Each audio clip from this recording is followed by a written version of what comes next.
bonjour. Vous êtes là pour l'histoire? Super, vous arrivez juste à temps. Je m'apprêtais à raconter la suite des aventures de Mia. Installez-vous vite, ça va commencer. Si vous n'avez pas écouté les précédents chapitres de l'autre monde de Mia, je vous conseille vivement d'aller le faire et de revenir ici ensuite. Pour ceux qui l'auraient oublié, voilà ce qui s'est passé jusqu'ici. Mia vivait une existence tout à fait ordinaire jusqu'à ce que, sans qu'elle ne sache comment ni pourquoi, elle se retrouve propulsée dans un autre monde, dans le monde des Sgorg. Malheureusement, l'équilibre qui y régnait et en faisait un endroit de rêve est rompu, sans que l'on ne sache pourquoi. Mia et Zéphyr, l'un des plus peureux des Sgorg, sont investis de la lourde tâche de remettre les choses en ordre et de sauver le monde. Arrivés au pied du marais de l'horreur, les deux amis doivent trouver une solution pour le traverser. Ils tombent sur une barque à côté de laquelle se trouve un vieil homme qui les met au défi avec une devinette. Alors que Mia n'a aucune idée de la réponse à donner, Zéphyr semble résoudre l'énigme en un temps record. Trouvé, c'est pourtant évident. Si votre barque ne peut contenir que 2 passagers à la fois, et qu'ils sont 4 Sgorg, cela fait 4 allers-retours, puisqu'à chaque fois, vous prendrez vous-même l'une des places. Tu as trouvé la réponse beaucoup trop vite, ça ne me plaît pas du tout. Pour une fois que je vois du monde et qu'on me fait la conversation, ça ne peut pas déjà se terminer. Allez, une autre devinette, une autre. Ok, mais ensuite, pour la barque, l'interrompit Mia. Quoi, la barque? Au bout de combien de devinettes pourrons-nous l'emprunter? Mais je n'en sais rien, cette barque n'est pas à moi. Quoi? Mais pourquoi nous avoir fait cette devinette alors? Parce que les devinettes, c'est marrant. Oh là là, mais nous n'avons pas de temps à perdre, nous! Nous avons un monde à sauver! Bon, Zéphyr, grimpe, je vais ramer. Monsieur, si le propriétaire de la barque passe, vous lui direz que nous la ramenons au plus vite. Il y a urgence, nous n'avons pas le choix. Mia appréhendait ce voyage en barque. Elle n'avait jamais ramé et voyait bien que Zéphyr commençait à stresser. Plus elle avançait sur le marais, plus Zéphyr stressait. Bien évidemment, pour arranger les choses, l'eau qui était immobile quelques minutes auparavant commençait à avoir des remous de plus en plus importants. La barque se mit à tanguer, ce qui ne fit qu'effrayer davantage Zéphyr. Il ferma les yeux et se cramponna fermement à Mia. La barque se balançait de plus en plus fort. Mia se dit que la situation devenait vraiment critique. Plus Zéphyr panique et plus le marais s'agite. Oh, tu parles d'un hasard, ça ne pouvait pas plus mal tomber. Zéphyr, qui avait entendu les pensées de la jeune fille, prit pour la première fois la parole depuis le début du voyage en barque. C'est normal, Mia. Les Sgorg sont directement reliés avec la nature qui les entoure. Les éléments autour de moi reflètent ce que je ressens. Ça explique la tempête et l'orage d'hier, quand tu étais en colère. Zéphyr, tu dois te calmer. Tout de suite, sinon c'est le naufrage assuré. La barque va finir par se retourner. Je sais, Mia, mais je n'y arrive pas. Donne-moi vite une baie de Kamjik. Excellente idée. Accroche-toi à moi. Garde tes yeux fermés, tout va bien se passer. Mia attrapa son sac à dos et commença à fouiller dedans. Elle sortit triomphante, le pochon rempli de baies, mais la barque tanguait si fort que tous les petits fruits finirent à l'eau. Avant même de se dire quoi que ce soit, elle se saisit d'une sorte de petite cerise, l'engouffra dans la gueule du Sgorg et s'efforça de penser le plus fort possible. « Super, j'ai trouvé le petit fruit idéal. Super, j'ai trouvé le petit fruit idéal. » pour ne pas se laisser trahir par ses pensées. L'effet fut immédiat. Zéphyr se calma en 1 seconde et la surface de l'eau redevint statique. Formidable, Mia. Merci pour ta réactivité. Tu vois comme les baies de Kamjik sont efficaces. C'est impressionnant, n'est-ce pas? Oh oui, Zéphyr, très impressionnant, c'est le moins qu'on puisse dire. Zéphyr, toujours persuadé d'avoir avalé une de ces baies aux vertus presque magiques, était surexcité sur la barque. Il sautillait de joie, chantait et dansait.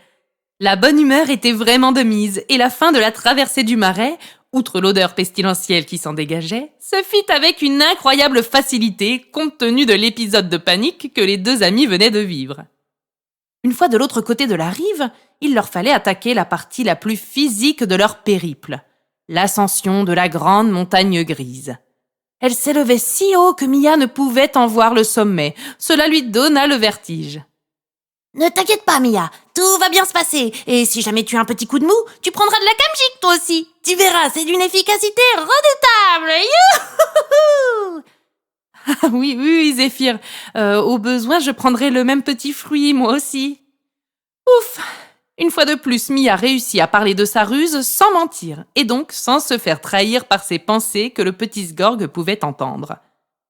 Les deux amis commencèrent ainsi joyeusement leur ascension, Zéphyr débordant toujours autant d'énergie, persuadé qu'il était d'avoir avalé la fameuse baie.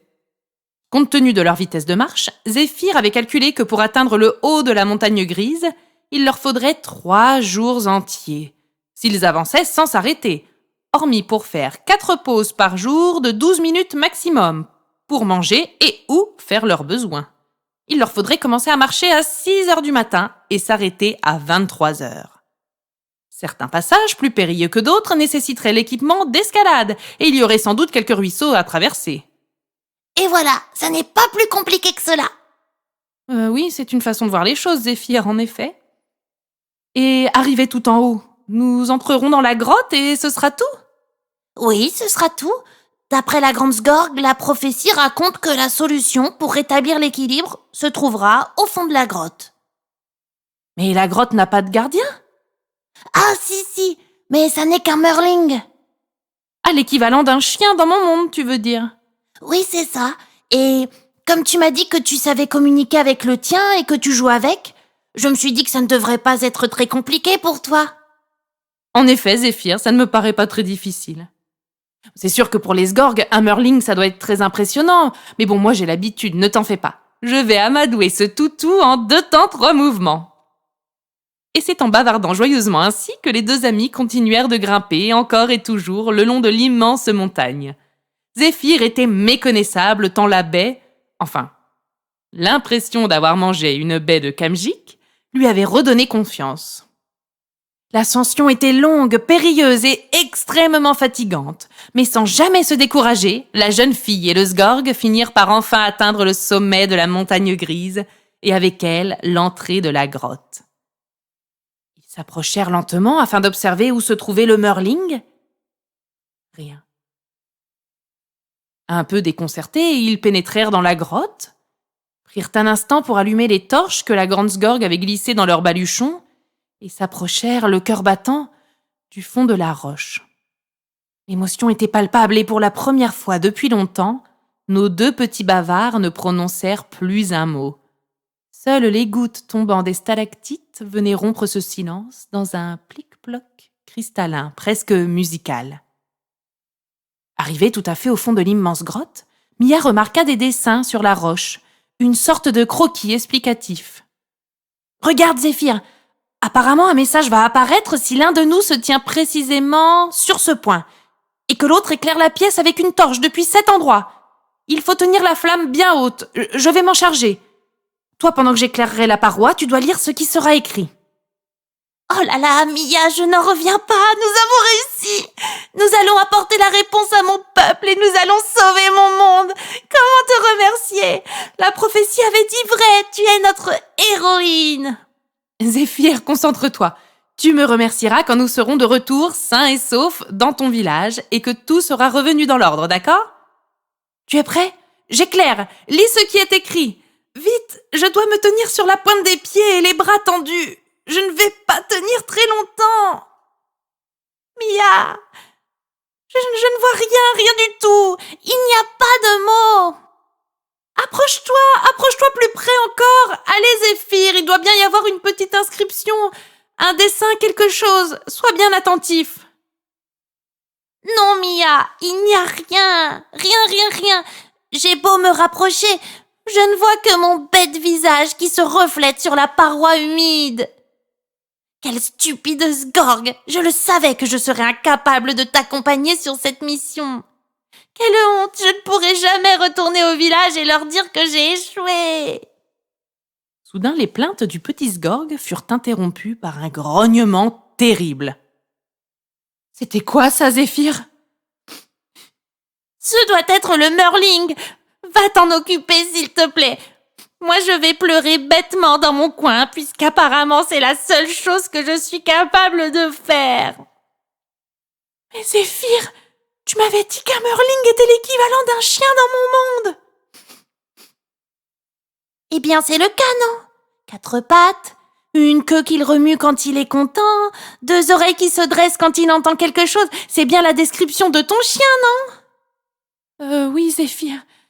Sauf qu'un chien ne fait pas 8 mètres de haut. Oh là, nous sommes perdus. Zéphyr prit la mesure de la gravité de la situation et eut soudain une illumination. Pas de panique, Mia. Il n'y a qu'une seule manière d'être sauvé. Sors vite le paquet de Kamjik. Grâce à elle, nous pourrons trouver une idée de génie pour sortir d'ici. Et nous serons si rapides et agiles que jamais le Merling ne pourra nous rattraper.